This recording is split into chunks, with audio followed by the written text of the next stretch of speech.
Microservices are becoming popular over monolithic application rapidly. Microservices are consist of independent and loosely coupled units which are very easy to deploy and update. Moreover, they provide better scalability, faster time to market, improved data security, and they are language and technology agnostic. The figure 1 shows the monolithic versus microservice architecture. However, even though microservices provide lots of benefits over monolithic application, they brings new challenges in resource management.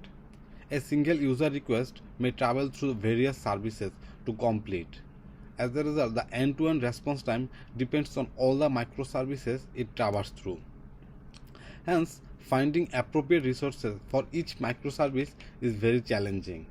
If we fix too high resources, the precious CPU resources will be wasted. On the other hand, if we set too low resources, we will violate the service level objective, which will cost the money and trust for the cloud providers. Due to their high demand in both the academia and the industry, there are recent approaches that address the resource management issues in microservices. Those includes the rule-based system or machine learning-based system. Rule-based system uses a threshold to scale CPU resources or memory resources.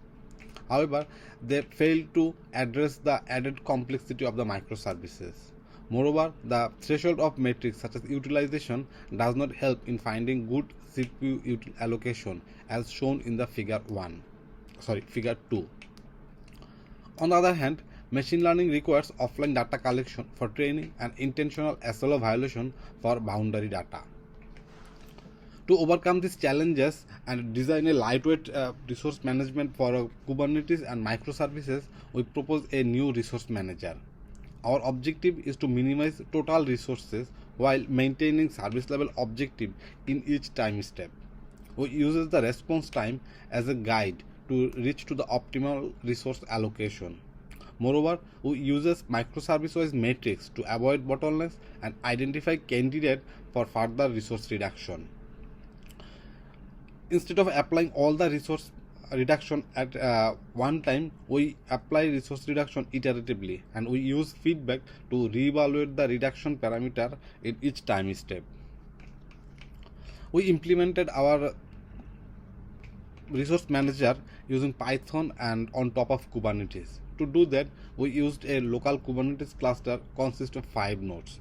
We used 4 representative microservice applications such as shop, train ticket, hotel reservation, and social media. These are highly representative and well cited in the academia.